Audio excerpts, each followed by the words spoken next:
우리는 지난 시간에 예수님이 제자들에게 하나님 나라의 사역 훈련을 시키시기 위해서 파송하며 당부하는 말씀들을 함께 나누면서 오늘 세대의 하나님 나라의 회복을 꿈꾸는 우리 공동체가 어떤 영적 태도를 가져야 되는지 잘 배울 수 있었습니다. 부디 하나님 나라를 이 땅에 실현하는 비전을 가지고 오로지 여기에 집중하는 사람들, 그런 신령한 일꾼들, 신령하다는 건 다른 게 아닙니다. 하나님 나라, 거룩한 사명에 붙들리고 집중하는 것이 신령한 사람들이에요. 이런 신령하고 영적인 우리 모든 주님의 일꾼들 되시기를 주님의 이름으로 축복합니다. 자, 이처럼 예수님의 사역과 아울러서 제자들이 각 지역에 퍼져 사역을 이제 행하게 되었고, 자, 이로 인해서 예수님의 소문이 갈수록 대단하게 확장되어 퍼져나가게 됐습니다. 자, 그런데 그 당시에 하나의 사건이 있었습니다. 그것은 뭐냐면 바로 예수님의 선구자였던 세례 요한을 헤롯 왕이 죽인 것입니다. 자, 오늘 그 이야기를 하고 있는데요. 자초지정은 이렇습니다. 당대 의인이라고 할 수 있는 이 세례 요한이 헤롯이 자기 동생 빌립의 아내를 헤로디아라고 하는 그 왕비를 빼앗았어요. 그래서 아내로 부정하게 삼은 것입니다.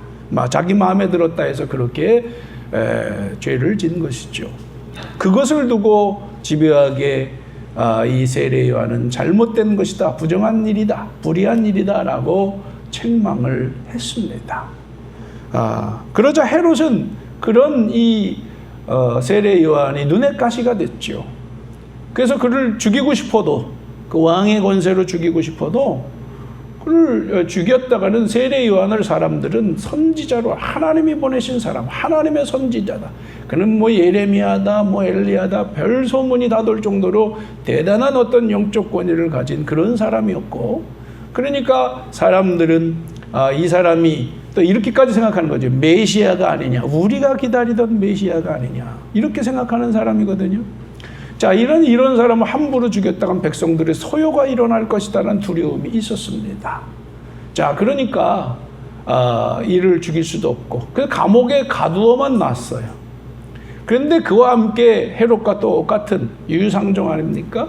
그 부인 헤로디아가 아주 눈에 가시 같은 이 요한을 죽이고 싶은 마음이 또 한켠에 있었습니다. 그러던 중에 헤롯의 생일이 돼서 많은 고관대작을 불러 모아서 잔치를 벌입니다. 이 잔치를 벌이면서 이 헤롯은 이 잔치에 흥을 돋기 위해서 헤로디아의 딸이 마침 아주 춤을 잘 추고 그랬다는 것을 알고 있었기 때문에 춤을 추게 했습니다. 춤을 추게 했더니 얼마나 좀 잘 추고 사람들이 흥이 돋고 기분이 좋아졌는지 감동을 받아서 결국 이 딸에게 말하는 겁니다. 네 소원이 뭐냐? 내가 지금 정말 흥에 취해서 그런 것이죠. 너에게 이 나라의 절반이라도 주겠다고 하면서 이제 소원을 말해보라고 요구를 합니다. 그러자 이 딸은 헤로디아의 사주를 받았어요. 뭐냐면, 야, 만약에 소원을 들어달라고 그러면 어떻게 해라? 이 요한의 목을 달라고 해라, 이렇게 얘기를 했습니다. 그래서 그대로 이야기를 했습니다. 사실 그러자 헤롯이 그 얘기를 들을 때 너무 당황스러운 거예요. 사실 이 문제는 나라의 기강이 흔들릴 수 있는 그런, 아까도 말씀드렸습니다만 충격적인 상황이 올 수 있는 그러한 요구였습니다. 이걸 받아주지 않을 수도 없고 받아줄 수도 없고 굉장한 난처한 입장에 처했습니다. 근데 중요한 게 이런 거예요. 왕이라는 사람들은 그 권위, 이 나라에도 지금 대통령이, 왕은 아닙니다만은 대통령이란 권위가 있기 때문에 정말 백성들이 생각하는 것보다 말 한마디 하는 거, 행동 하나 하는 게 얼마나 힘든 겁니까? 그래서 요즘도 뭐 말이 많던데 사실 쉬운 얘기가 아니에요. 그 권위가 무너진다는 건 우리가 왕들도 그러잖아요. 대통령도 그렇고 레임덕 현상이란 게 있어요. 그 뭐냐면 정권 말기에 가면 그 한계 있고 사람들이 듣지 않는 거예요. 이런 상황들을 지금 우려하고 그런 현실로 자꾸 빠져들어가고 있는데, 자, 지금 자기의 권위가 무너지는 거는 정말 이 통치력의 문제가 생기고 나라의 기강이 흔들리는 심각한 문제가 발생하는 거거든요. 지금 헤롯에게는 그런 위기가 온 거예요. 그러니 자기가 말한 것을 가지고 그 고관대작들이 다 보고 있었는데 그걸 들어주지 않는다. 이거는 이제 용납될 수 있는 일이 아니라고 스스로 판단할 수밖에 없었습니다. 그래서 이 위기를 넘어서 이제 세례 요한의 목을 결국 그에게 줄 수밖에 없었던 것입니다. 결국 그래서 위대한 그 시대의 의인이었던 요한은 순교를 당하게 됩니다. 이게 오늘 이제 상황을 우리가 볼 수가 있는 건데, 그런데 이후에 무슨 일이 있었던 거예요? 예수님이 나타난 거예요. 예수님의 소문이 온 나라에 퍼져 들어간 거예요. 그것이 누구의 귀까지 들어간 겁니까? 헤롯의 귀까지 들어간 거예요.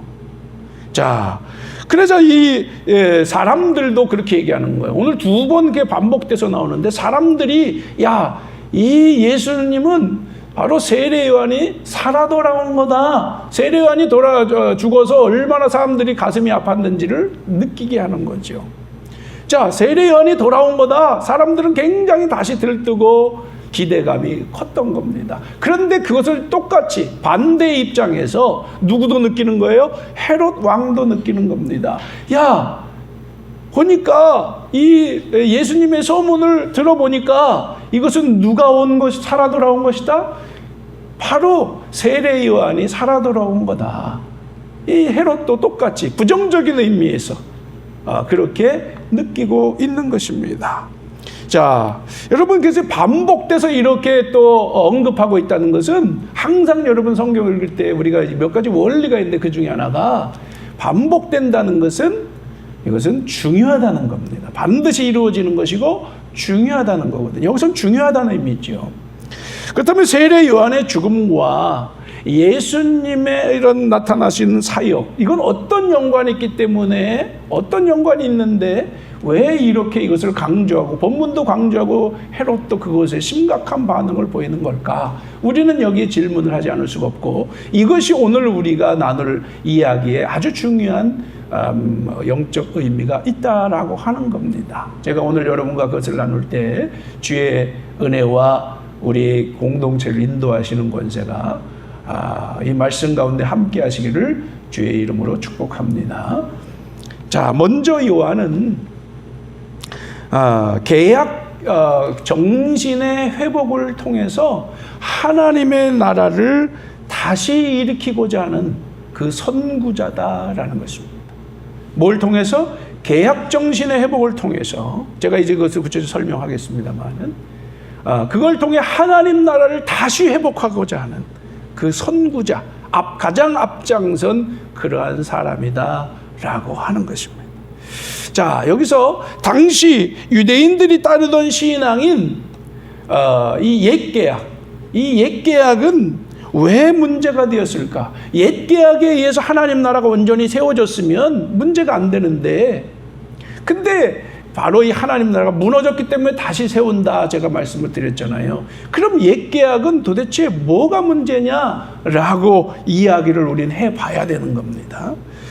그것은 이미 그 신앙이, 옛계약에 붙들려 있는 유대교의 신앙이, 제가 누차 말씀을 드렸습니다마는 병들고 타락했기 때문에, 그래서 더 이상 이것이 하나님의 나라를 세워갈 수 있는 힘이 되지 못하고 오히려 갈수록 무너져가고 있다라고 하는 겁니다. 거의 끝에 이르렀다는 거예요. 그것도요. 자, 결국 이것을 한마디로 말하면 따라합시다. 계약의 정신이 사라졌습니다. 핵심 용어는 뭐예요? 계약의 정신입니다. 오늘 제목이 뭡니까? 죽어도 사는 계약 정신이다. 제가 이렇게 정의를 했는데요. 바로 이 계약의 정신이 옛 계약인 유대교 신앙에서 무너졌다는 겁니다. 처음부터 잘못된 게 아니에요. 모세로부터 그리고 느헤미야, 에스라, 느헤미야로부터 다시 회복된 이 유대교의 신앙은 그 당시에는 이스라엘을 이끄는 계약 정신이 살아 역사했던 때가 있었습니다. 근데 그게 어떻게 됐다? 제가 좀 아까 말씀드린 병들고 타락해서 더 이상 그 힘을 다 잃어버렸다는 것입니다. 야, 여러분, 하나님 나라의 역사 속에서 이 관점에서 우리가 바라볼 때 하나님 나라의 역사에서 신앙이 하나님 나라의 참된 모습과 권세가 살았느냐 죽었느냐 이것을 우리가 판단하는 유일한 기준이 있다면 그것은 오로지 계약 정신이 살아있느냐 이것을 우리가 분별하면 돼요. 오늘날도 똑같습니다. 새계약 신앙, 우리가 예수 그리스도를 통해서 새계약 공동체, 새계약 신앙을 시작한 게 교회의 시대다 우리는 이야기하는데요. 교회의 시대 안에도 굴곡이 있죠.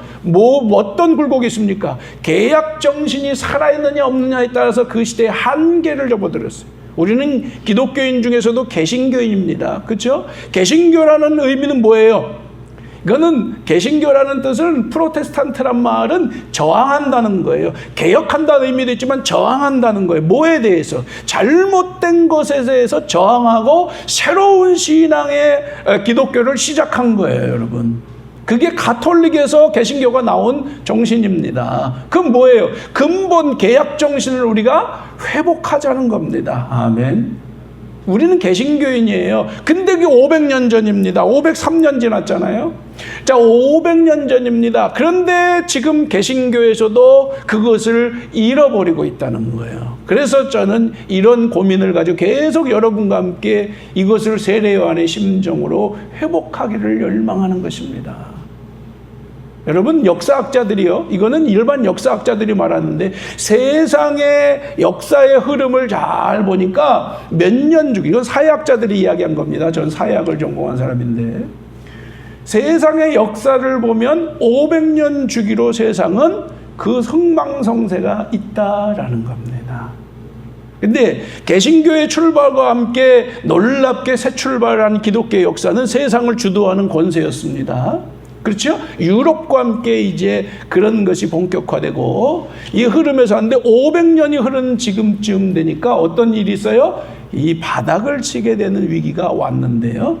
놀라운 거는 이 사회학자들, 역사학자들이 이 세상을 보는 관점과 성경이 어떤 영성의 흐름은 놀랍게 일치하고 있다는 것을 우리는 깨닫게 되는데요. 지금이 바로 그 위기고, 그러면 새로운 대안을 내지 않으면 세상은 더 이상 희망이 없다라고 하는 걸 말하는 거예요. 지금 우리가 그걸 현장으로 보고 있는 것입니다. 자, 저는 이런 관점에서 여러분에게 분명하게 이 영적인 관점에서 이것을 여러분에게 선언하고 있는 건데, 세례 요한 당시, 예수님 당시도 역사의 가장 큰 위기에서 바로 기독교가 시작됐다는 걸 우리는 기억해야 합니다. 이런 놀라운 흐름이 역사 속에 있어요. 지금 그걸 다 말씀드릴 수는 없지만, 자, 중요한 건 뭡니까? 이 세상의 하나님 나라의 역사, 구원의 역사를 전체 흐름을 보니까 정말로 그것이, 그 신앙이 살아있다는 건 희망이 있다는 건데요. 희망이 있는 기준은 뭐냐? 계약 정신이 살아있느냐? 이것을 우리가 분명히 인식해야 된다라는 겁니다. 하나님은 그 당시 2000년 전으로 다시 돌아갑니다. 세례 요한의 당시로.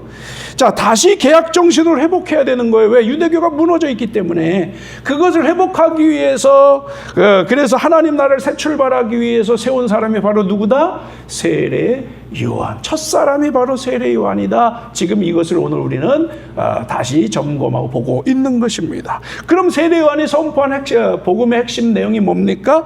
그것은 회개하라. 한번 따라합시다. 회개하라. 천국이 가까웠느니라. 이건 마태복음에서 선언하는 표현입니다. 회개하라, 천국이 가까이 왔느니라. 이것은 세례 요한이 외친 것이고 예수님도 똑같이 그렇게 외쳤다라고 마태는 선언하고 있습니다. 자, 여기서 천국은 제가 지난 시간에도 말씀드렸습니다. 천국이란 용어는 유대인들이 하나님의 나라를 표현하는 방식이다 그랬죠. 그러니까 회개하라, 따라합시다. 회개하라. 하나님 나라가 가까이 왔다. 그럼 마가복음 1장 15절 여러분 기억하시죠? 때가 찼고부터 시작. 때가 찼고 하나님 나라가 가까이 왔으니 회개하고 복음을 믿어라. 이게 완전한 선언입니다. 이것이 예수님의 복음 사역의 핵심. 예수님이 마가복음 1장 15절에서 첫 번째 선언한 복음의 내용인데요. 이것이 예수님의 사역의 전부다라고 하겠습니다. 우리는 계속 그걸 아주 그냥 외우다시피 해야 될 건데요. 이것을 마태복음은 아주 단순하게 회개하라. 하나님 나라가 가까이 왔다. 그러니까 때가 찼고 하나님 나라가 가까이 왔으니 회개하고 복음을 믿어라. 똑같은 이야기가 되는 거죠. 자, 이것입니다. 근데 막상 회개 내용을 보면 우리가 이제 세례 요한이 그럼 회개 내용을 뭘로 구체적으로 우리가 사람들이 그러잖아요. 그럼 구체적으로 우리가 뭘 해야 됩니까? 이렇게 질문할 수가 있는데요.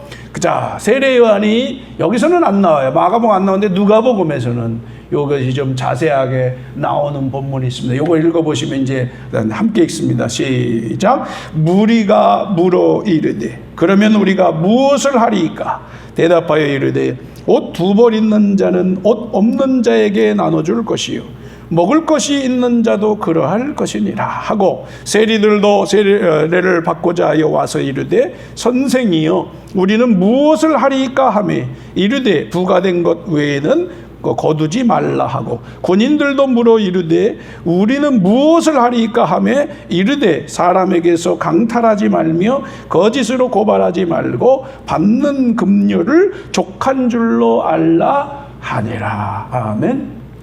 회개의 구체적인 내용을 제시하고 있는 것입니다. 무엇을 해야 진짜 회개하고 하나님 앞에 다시 돌아올 수 있습니까? 사람들이 요청하는 거예요. 그러니까 세례요한 아주 현실적으로 핵심은 뭐냐? 이것을 설명하면 따라합시다. 공평과 정의, 다른 말로 따라합시다. 정의와 사랑. 정의와 사랑을 실제적으로 실천하라. 구체적인 내용은 뭡니까? 여러분 여기서도 보시지만 빨간 걸로 제가 표시했습니다만 옷 두 벌 있는 자는 옷 없는 자에게 나눠줄 것이요. 그리고 먹을 것도 그렇게 하라는 겁니다. 사랑을 실현하라. 사랑을 실현하라. 따뜻하 사랑을 실현하라. 율법의 기준에 근거한 사랑을 실현하라는 겁니다. 정말로 스스로 먹고 살 수 없고 고통받고 있는 사람들을 간과하지 말고 공동체 안에 공동체 안에서 신앙은 공동체 신앙입니다. 첫째는 교회와 그 교회 그리스도인들의 가정을 생각해서 우리가 집중해야 되는 거예요. 우리 공동체가 계속 중요하다고 제가 당부드렸죠. 이것을 우리가 했는데 이스라엘 공동체 안에서 실현하라는 겁니다. 이게 율법이고 이게 계약이라는 거예요. 이 계약을 지키라는 거예요. 구체적으로 정말 안식일을 지켰냐, 정결을 지켰냐, 손을 씻었냐 이런 엉뚱한 소리 하지 말고 그게 율법이 없는 것은 아니지만 그게 의미를 제대로 이해하고 그 무엇보다 그 율법의 정신인 사랑의 구체적인 내용들 정말로 이제 공동체 안에서 고통받고 힘들어하는 사람들이 있다면 그들을 어떻게 되는 거예요? 그들을 책임져라. 책임지라는 겁니다, 여러분. 이게 사랑이에요. 그래서 사랑은 내가 말로 하는 것만도 아니고 그것은 그저 적당히 적선하는 수준이 아니고 구체적으로 공동체 안에 고통받는 사람들이 구조적으로 살 수 있는 도움을 주어야 된다. 바로 이런 것입니다. 이게 계약 정신이고 이게 신앙의 정신인 거예요. 그리고 또 하나, 이게 사랑의 개념이면 정의의 개념이 뭡니까? 오늘 세리들 나오고 또 군인들 나오고 직업에 대해서 나와요. 구체적으로 직업을 통해 정의를 실현하라. 불법을 행하지 말라는 겁니다. 여러분 오늘날 그리스도인들이 많이 회개해야 될 부분이 이 부분 아닙니까? 불법을 행하지 말라. 부가된 거에 거두지 말라. 세리들이 이거 부가된 거 이에 거둬가지고 부자 돼서 세리들 되는 거 아니에요? 그래서 매국노 소리 듣는 거 아닙니까? 군인들 힘이 있잖아요. 이 힘을 가지고 사람들에게 막 강탈하고 거짓으로 하고 급료도 더 받고 막 이런 식으로 빼앗고 이런 식으로 해서 부자 되는 거 아니에요? 그러니까 이런 문제들을 두고 그렇게 하지 마라. 그것은 하나님의 백성이 할 일이 아니다라고 하는 겁니다. 그래서 다시 따라합시다. 구체적으로 정의와 사랑을 일상 속에서 실현하라. 그렇게 못한 것은 어떻게 하라는 거예요? 이제 회개하라. 아멘. 회개하고 세례를 받아라. 근데 놀라운 건요, 세례를 받는 건 뭐예요? 세례는요, 우리가 그냥 물 죽이는 게 아니에요. 물 속에 들어갔다 나오는 거예요. 물 속에 들어갔다 나온다는 거 침례라는 건데, 들어갔다 나온다는 건 뭐냐면, 나는 지금까지 계약대로 살지 않은 이러한 죄를 지은 나는 주 안에서 죽었습니다. 이제 나는 하나님 안에서 다시 태어났습니다. 아멘. 이게 신앙이에요. 이게 물세례의 의미라고요. 세례 요한이 세례를 땐 이제 지금까지 잘못 산 거는 끝났어. 이제부터는 새롭게 출발해. 놀라운 건요. 그런데 수많은 사람이 아멘을 하면서 이 앞에 세례를 받은 줄로 믿습니다. 세례를 받았다는 이 얘기는 뭐예요? 잘못 산 거 이제 더 이상 이렇게 살아서는 안 되는구나. 이게 진짜 복음이고 이게 진짜 하나님의 말씀이구나. 사람들이 그걸 느꼈다는 거예요. 그래서 수많은 사람이 세례를 받으러 나온 줄로 믿습니다. 그 세대의 참된 신앙의 회복을 위해 이렇게 고민하고 백성들이 나와서 세례를 받았다는 거예요. 놀라운 일이 일어난 줄로 믿습니다. 이게 개약의 정신이라는 거예요. 이것이 그러면 이전에는 회복이 됐다는 거 안 됐다는 거예요? 전혀 안 되고 그 가장 밑바닥의 상황에 있었는데 사람들이 이 말씀이 복음으로 들렸다는 거예요. 오히려 사람들에게 도전이 되고 각성하게 되는 일이지만은 여기에 생명이 있다고 믿은 거예요. 그래서 세례받고 이렇게 살고자 결단했다는 것입니다. 자, 여러분, 이전에는 그래서요, 제사를 통해서 회개하는 것이 유대교 신앙이었잖아요. 그런데 더 이상 제사가 의미가 있는 것이 아니라 뭘 통해? 세례를 통해서 이들이 속죄하게 되고 새로운 출발을 하게 됐다. 그래서 물 세례로, 이제 세례요한도 그렇게 맞아요. 나는 물로 세례를 주지만 예수님은 예수님은 성령으로 세례를 주십니다. 물론 물 세례의 형식이 있지만 성령의 세례 역사를 증거하는. 그러니까 예수님은 이 세례요한이 준비한 것을 완성한다는 의미가 세례를 통해서도 보여주고 있는 거고요. 자, 무엇보다 이 계약의 정신을 완전하게 세우시는 것이 바로 예수님의 십자가와 부활의 사건인 거예요. 그래서 십자가는 새 계약을 맺는, 예수님의 피로 새 계약을 맺는 하나의 놀라운 출발선이고, 그것이 교회의 시작인 줄로 믿습니다. 교회는 십자가 부활로 세워지는 거예요. 이게서 다른 말로 하면 교회는 새 계약 공동체입니다. 새 언약 혹은 새 계약 공동체라는 거예요. 왜? 예수님의 십자가 부활이 그걸 의미하고 있기 때문에. 그래서 우리는 이 공동체 안에 예수님의 피로 맺어지고 하나 된 우리는요, 이 계약의 정신을 완전하게 성령의 도우심을 따라 살려내야 될 줄로 믿습니다. 이게 복음이라는 거예요. 이게 계약의 정신이라는 겁니다. 우리가 이것을 정확하게 이해하고 그에 따라서 인도받지 않으면 하나님의 생명력이 우리한테 회복될 길이 없다라고 하는 겁니다. 세례요한은 지금 뭐라고 있는 거예요? 이 길을 열어놓고 있는 거예요. 여러분, 세례요한이 가는 길 쉬울까요? 어려울까요? 어렵죠. 왜 어려울까요?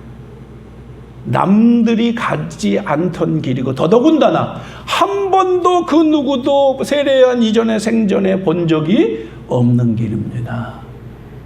여러분도 저 문 목사가 얘기하는 게 좀 지금 목사들이 보통 설교하는 것과 좀 내용이 다른 것 같은데, 그렇죠? 성경적인 근거를 가지고 저는 항상 선포하니까 여러분이 그런 것 같긴 한데 좀 내용이 다르다 이런 생각을 할지 몰라요. 저는 그럴 때 세례요한 이런 사람을 통해서 은혜를 받고 다시 위로와 소망을 찾습니다. 왜? 그 시대에 가지 않던 길, 무너져가는 이 영적인 세대에 그걸 회복하기 위해서 씨름하는 세례요한처럼 이 힘든 길, 남이 가지 않던 길을 닦고 길을 내는 일은 만만한 얘기가 아니다라는 겁니다.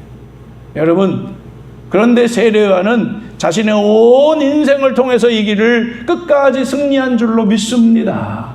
우리가 가야 할 길이 바로 이 길이어야 될 줄로 믿습니다. 다른 말로 우리는 세례요한의 이 계약 정신과 영성으로 무장해서 끝내 승리하는 역사가 있기를 주님의 이름으로 여러분 모두를 축복합니다. 그렇습니다. 반드시 해내야 된다.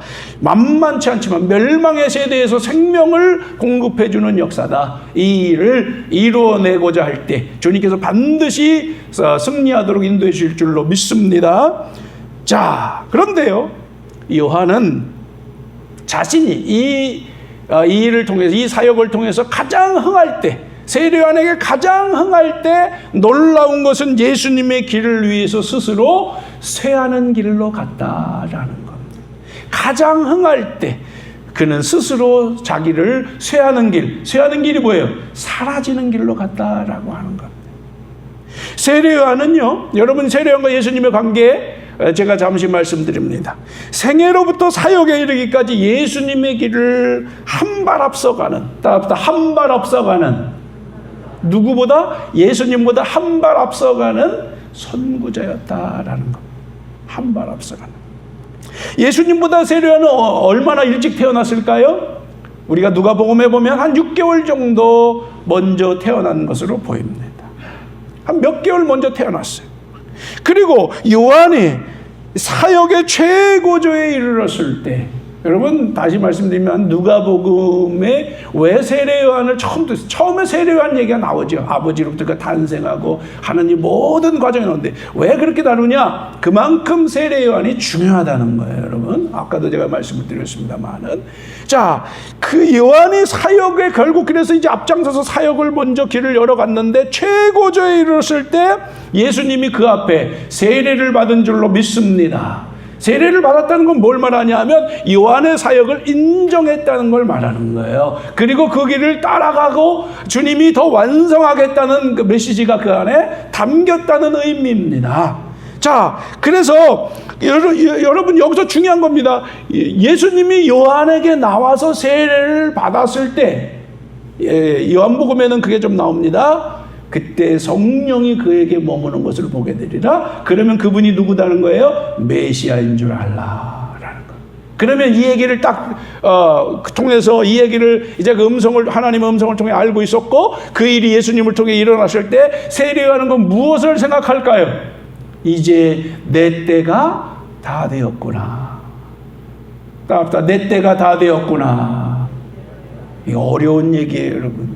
그때는 어떤 때다? 최상으로 지금 세례요한이 이스라엘에서 영향력을 미치고 있을 때입니다. 그런데 예수님이 나타나자 세례요한은 어떻다는 거예요? 이제 내 때가 다 됐구나. 자, 요 구절을 우리가 보겠습니다. 그래서 우리가 함께 읽어볼까요? 요 때는 어느 때냐면 세례요한의 제자들이 예수님이 나타나서 영향력을 행사하기 시작하니까 그 세례요한에게 와서 질투하면서 이 얘기를 할 때 세례요한이 제자들을 향해서 한 말입니다. 그의 제자들이요. 그의 제자들에게 한 말입니다. 함께 읽어봅니다. 시작. 내가 말한 바 나는 그리스도가 아니요 그의 앞에 보내심을 받은 자라고 한 것을 증언할 자는 너희니라. 계속 있습니다. 신부를 취하는 자는 신랑이나 서서 신랑의 음성을 듣는 친구가 크게 기뻐하나니 나는 이러한 기쁨으로 충만하였노라. 그는 흥하여야 하겠고 나는 쇠하여야 하리라. 여러분 여기서 보십시오. 나는 누가 아니요? 나는 그리스도가 아니야. 그리스도를 뭐하러 온 사람이야? 그 앞에 그를 증언하기 위해서 보냄을 받은 자고, 그것을 증거할 자는 누구야? 야, 내 제자인 너희들은 바로 그리스도를 지금 예수님을 통해서 증거해야 되는 사람들이야.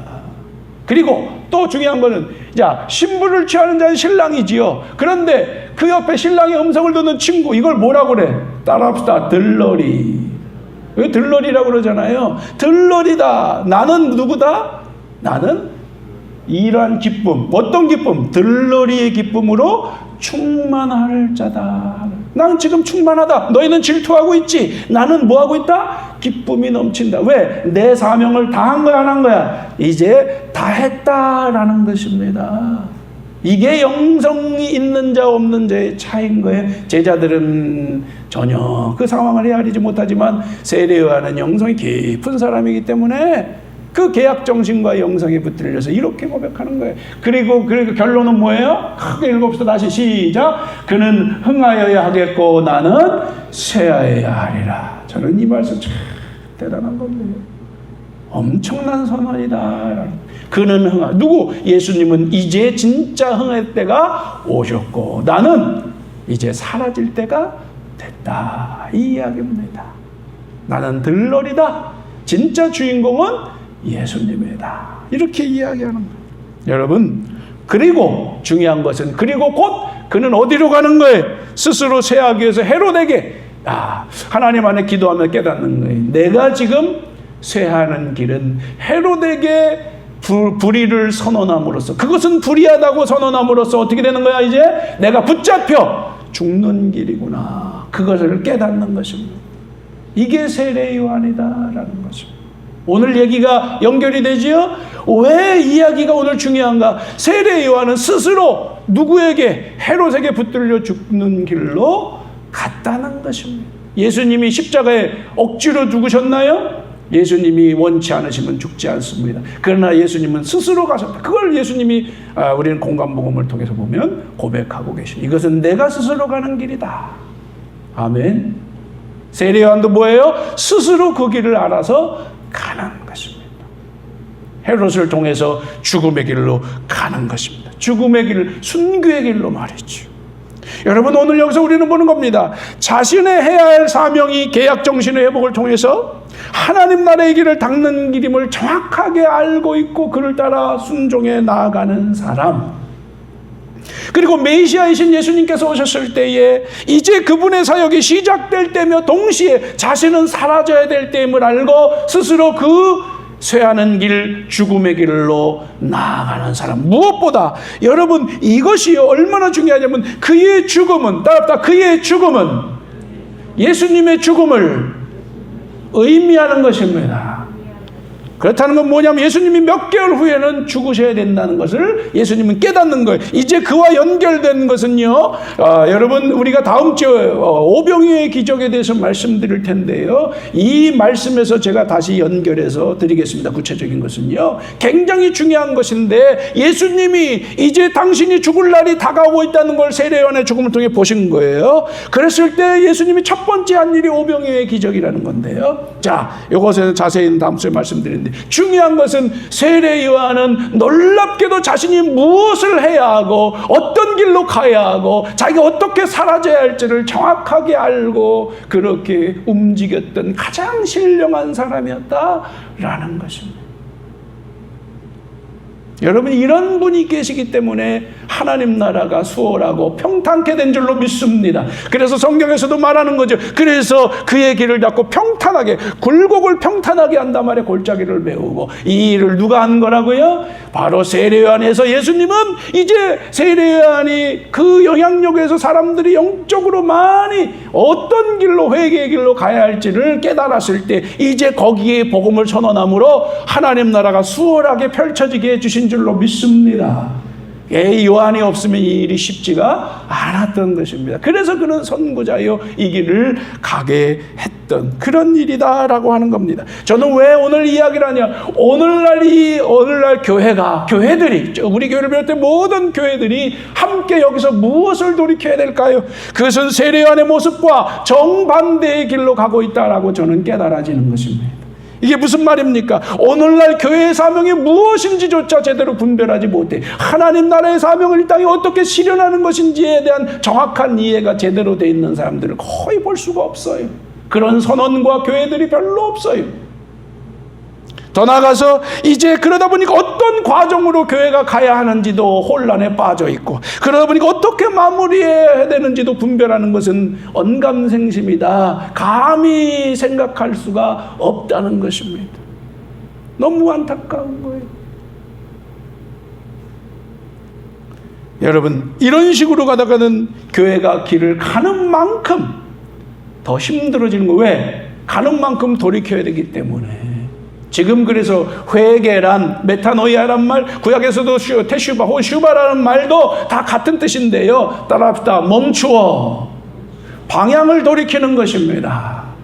우리가 수없이 들어왔지만 회개, 그것을 몸으로 돌이키는 일은 매우 중요하다는 것입니다. 저는 여러분과 함께 지금 뭐 하는 거예요? 회개의 작업을 하고 돌이키고자 하는 겁니다. 이제 따라합시다. 멈추고 다시 뒤돌아갑시다. 어디로? 계약 계약 정신의 회복을 위해 돌이켜야 됩니다. 지금 그런 교회가 절실한 거예요. 여러분, 이 교회가 그런 교회 되기를 주님의 이름으로 다시 한번 간절한 심정으로 축복합니다. 그래서 요한은 회개하라, 하나님의 나라가 가까이 왔다라고 선언하는 거고, 예수님도 똑같이 이것부터 시작하는 거라고요. 그래서 회개한 자들이 어떠한 공동체의 모습으로, 이스라엘을 대신하는 교회의 모습으로 어떻게 나아가야 될지를 이제 예수님도 그를 실현해내는 것입니다. 이게 하나님 나라의 사역이라는 거예요. 여러분, 이것이 얼마나 중요한지, 이것이 바로 따뜻한 마음의 일치, 이제 하나님의 마음과 일치하는 거지요. 지금 유대교는 일치가 안 되니까 은혜가 사라지는 거고, 갈수록 그 마음이 멀어지는 건데, 이제 세례요한부터 예수님에게서 마음의 일치가 있어서 하나님이 원하는 하나님의 나라 통치를 실현해 가기 위해서 준비하고 역사가 펼쳐지는 거 아닙니까? 여러분, 마음의 일치가 일어나게 되면 무슨 일이 일어나냐? 따뜻한 방법의 일치, 때가 되면 방법의 일치가 일어나는 건데요. 세례요한은 하나님 나라 계약 정신의 회복을 통해서 하나님 나라의 길을 이제 준비시키는 거고, 여러분, 이 사람이 사라지고 나서 예수님이 오셨을 때 어떤 일이 있었습니까? 이제 그 정신이 이어받아서 더 확충해서 이제 진짜 본격적으로 하나님의 나라를 말씀에 세례요한은 선포만 했어요. 그런데 놀라운 건요, 예수님은 선포뿐 하는 것이 아니라 선포와 교육과 아울러서 뭘 했냐? 치유하시는 하늘의 권능으로 함께 하신 줄로 믿습니다. 저는요, 우리가 정말 이 세례 요한의 심정으로 갈 때 반드시 예수님을 통해 펼치시는 이 삼중사역이라고 그래요. 삼중사역은 뭐냐? 말씀을 가르치고 또 선포하고 치유하시는 이 사역을 삼중사역이라고 그러는데, 이 사역을 본격적으로 하나님께서 이 공동체와 이러한 교회들을 통해서 펼쳐 주실 줄로 믿습니다. 믿고 저는 소망하는 거예요. 여러분, 그걸 놓고 기도하시기 바랍니다. 자, 여러분, 그렇습니다. 분명하게 여러분 14절 오늘 말씀을 보세요. 세례 요한이 죽은 자 가운데 살아났도다. 그러므로 이런 능력이 그 속에서 일어나느니라. 이 능력이 살아났다는 거예요. 세례 요한보다 더 강력한 능력이요. 여러분, 그렇습니다. 우리가 이제 마지막으로 볼 것은, 세례 요한은 스스로 죽음의 길로 갔고 그는 사라진 것처럼 보이지만 그 계약 정신과 영성은 예수님에게서 부활한 줄로 믿습니다. 예수님을 통해 역사가 일어나는 거야. 더 강력한 역사가 일어난 거야. 더 강력한 역사가 일어났습니다. 여러분, 준비하는 자하고 본격적으로 일하는 분의 차이는 엄청난 겁니다. 예수님은 이제 진짜 하늘의 능력이 본격적으로 세상에 펼치게 하셨다는 겁니다. 자, 그래서 이제 새로운 교회의 시대를 연 줄로 믿습니다. 자, 놀라운 거예요. 예수님은요, 그리고 갈릴리를 통해서 사역을 펼치셨죠. 그런데요, 여러분, 이걸 한번 읽어보시기 바랍니다. 요한복음 14장 12절 말씀인데요. 시작. 내가 진실로 진실로 너희에게 이르노니 나를 믿는 자는 내가 하는 일을 그도 할 것이요 또한 그보다 큰 일도 하려니 이는 내가 아버지께로 가매라. 무슨 말씀이에요? 아버지께로 가고 성령으로 너희에게 임해서 이제 예수님이 하신 일, 어떻게 사람이 그보다 큰, 예수님보다 큰 일을 해? 여러분, 이런 얘기 있는 거는 아마 여러분 들어보셨을 거예요. 성경 읽어보면. 근데 이게 해석이 돼요? 저는 이게 이해가 안 됐어요. 어떻게 우리가 예수님보다 더 큰 일을 해? 불가능한 이야기지. 그런데 더 큰 일도 누가 얘기한 거야? 예수님이 우리들에게, 제자들에게, 교회에게 이야기하고 계신 거예요. 이게 뭐예요? 예수님은 갈릴리를 통해 시작하셨고 예루살렘까지 오셔서 죽으셨지만은 이제 초대교회 제자들이여, 사도들이여, 너희들이 앞장서서 참된 교회의 시대를 열어라. 교회의 시대를 열어라. 지금 21세기 들어서는요, 다시 한번 이 죽어있는 세계약 신앙을 회복해서 새로운 이 마지막 시대에 온 세상 만민과 만물에게 생명을 선포하고 구원을 선포하는 이 복음을 선언하라. 이거야말로 제일 큰 일 아니야? 세상에서 가장 큰 일인데 그 예수님은 시작하셨고 너희는 완성하라.